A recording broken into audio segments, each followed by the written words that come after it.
Alors, Yves Baudin, mais je vais vous voyer, là, parce que c'est plus... excusez, c'est pas parce que vous êtes vieux. On m'en veut pas. OK.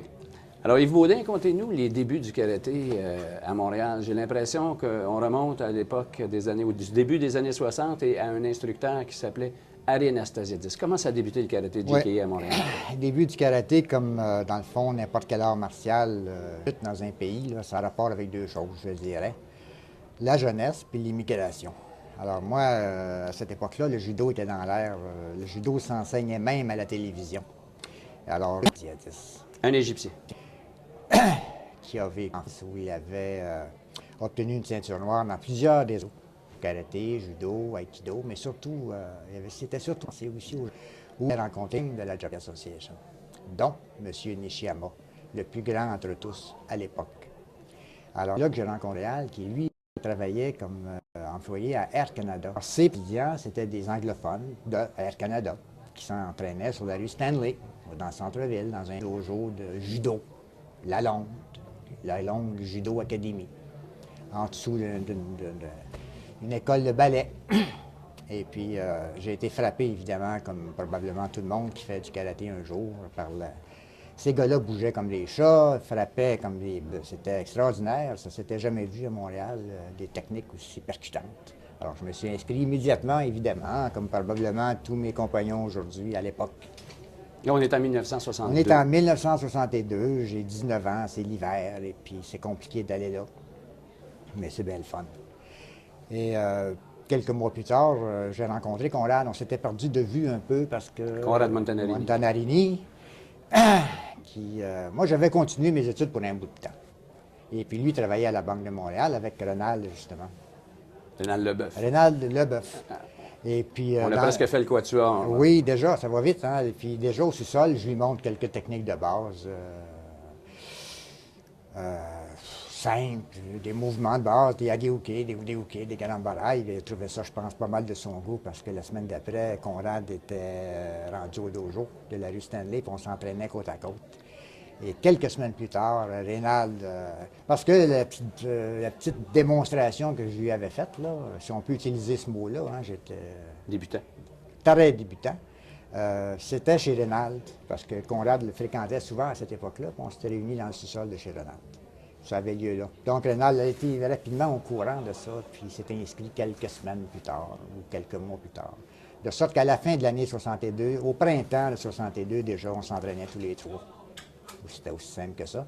On était tous les trois à peu près au du même âge, plein d'énergie. On avait bien du fun.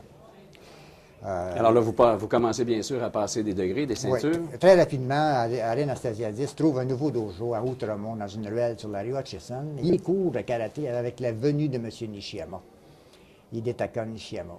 En tout cas, en ce qui me concerne, puis ce qui me concerne, ça a été le coup de en action de si, parce que l'endroit était si petit. Et comme ça, là, voir des techniques que de nouveau on n'avait jamais vues, c'était absolument renversant. C'était, comme je l'ai écrit dans la brochure, c'était le tonnerre, c'était les éclairs, c'était à la fois effrayant puis fantastique. Et je me souviens d'une attaque demandée de Harry pour nous démontrer quelque chose. C'était le Maoshigiri, un coup de pied circulaire, bien connu.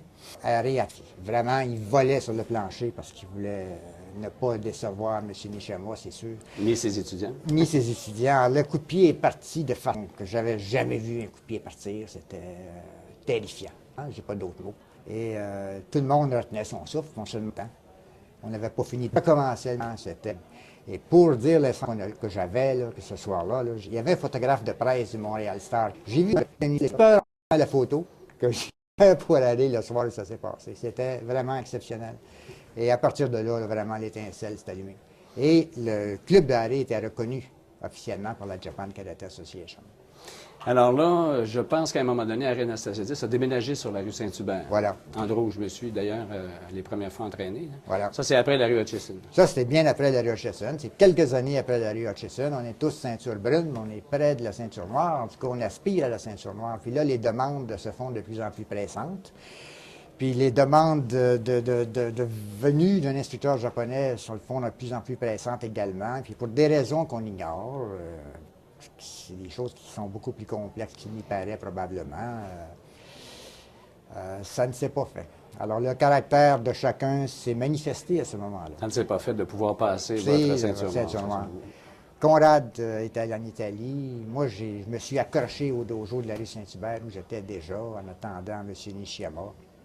Je suis allé, pour ma part, à New York, passer un premier examen avec Nishiyama qui n'a pas marché très bien. Éventuellement, Ronald s'est exprimé à sa façon en allant au Japon, de sorte qu'on ait tous les trois pris un chemin différent pour obtenir la ceinture noire. Ça, c'est fait dans les années, dans mon cas, en novembre 66. Donc, 4 ans après 1962. Alors, j'imagine que là, vos chemins se sont un peu séparés Ouais. en termes d'entraînement.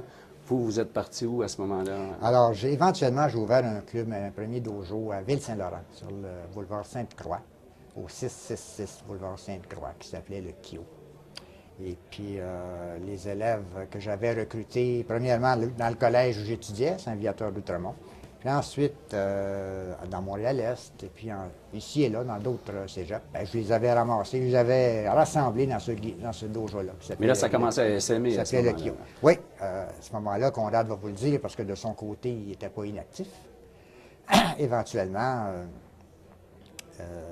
Conrad s'est emmené chez moi. Le dojo de la rue Papineau, si je ne me trompe pas, a été fermé. Puis on a uni nos forces dans une stratégie, je dirais, à la fois technique et politique pour continuer de mener la lutte qu'on menait pour la reconnaissance de la Japan Karate Association en ce qui nous concernait. Parce qu'on était en conflit ouvert à ce moment-là, il ne faut pas se le cacher, avec Ariane Nastasiadis. On avait, dans une première tentative, je parle au passé, mais c'est peut-être, ça va produire quelques mois plus tard, en fait. Là, on est en quelle année? On est en 68. Alors, vous avez tous passé vos ceintures noires à On ce a moment-là. tous passé nos ceintures Et noires ouvert vos dojos. à notre façon. Conrad a ouvert le national, il est au Japon encore. On va faire une première tentative de blitz, un premier coup de en amenant tous nos élèves en groupe chez Harry, devant M. Nishiyama, qui était là ce jour-là, pour le forcer, pour lui forcer la main en quelque sorte, pour qu'il passe la ceinture noire de nos élèves. Je ne sais plus de nous, on est passion plus tard. Alors, Nishiyama, c'est pas de la rue Saint-Hubert, qui n'est plus le nôtre. Et M. Nishiyama va refuser, après avoir passé l'examen, va couler tout le monde de façon, je dirais, diplomatique. Peut-être qu'il ne le méritait pas aussi. Pour ne pas froisser peut-être Ariane Nastasiadis. Pour ne pas froisser probablement Ariane Nastasiadis. Et les choses vont se replacer quelques mois plus tard lorsque M. Okazaki va accepter de venir donner un stage d'entraînement chez nous, au Kyo Karate Club. Ça va constituer la reconnaissance officielle de la Japan Karate Association de notre dojo. Alors, à ce moment-là, on était au début des années 70? On est fin en des années 69. À ce 69. moment-là. Alors, il y a combien de clubs de karaté à ce moment-là? Ben, il y a le Il y a club. combien de gens qui pratiquent le karaté JKE? Jusqu'à il y avait aussi le dojo de Conrad sur la rue Papineau. Oui. Il va vous parler des autres endroits où il enseignait. Ça fait plus qu'un endroit, là. Combien, peut-être? Mais en termes de karaté, vous étiez à peu près les seuls à Montréal qui pratiquaient le karaté. Qui pratiquaient le karaté JKE et Shotokan. Il y avait d'autres styles de karaté, d'Okinawa, qui vous ont suivi par après, parce que qui suivaient leur chemin. Vous avez été les premiers à ouvrir un dojo de karaté. Ariane Nastasiadis a été le premier à ouvrir un dojo de karaté japonais à Montréal. Oui, certainement. C'est ça. Certainement. Donc, vous avez été vraiment là, les précurseurs du karaté japonais au Québec, Ouais. c'est ça? Les autres dojos étaient du karaté, par exemple, le style Kampo, Chitoryu. C'est des styles qui venaient d'Okinawa, qui n'étaient pas à proprement parler japonais, en tout cas pour un vrai japonais. C'était... Quoi? Ah, oui, excuse.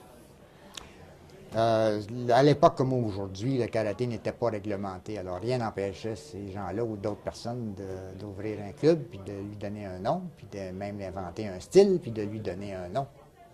Oui. Ah. Alors, ils n'ont jamais pu faire un recensement crédible au Japon même de tous les pratiquants de karaté, justement à cause de cette façon de procéder-là. Alors ici non plus, vous imaginez bien. Alors vous vous êtes entraîné jusqu'à quelle époque? Alors moi, je vais m'entraîner une quinzaine d'années, vraiment, là, tu sais, jusqu'en 80, on est en 70, jusqu'en 85, disons, à peu près. Après avoir participé avec mes compagnons, certainement Ronald, dont je me souviens, Jacques, à la fondation de Karaté populaire du Québec. Bon, ça, c'est une autre époque, ça. Ouais, c'est déjà, on change d'époque, mais ce sera l'ancêtre de ce qui est aujourd'hui Karaté Québec. Bon, bien, je pense que ça va très bien comme ça. Je pense qu'on va passer avec Conrad qui va prendre la suite. Il est temps, Conrad.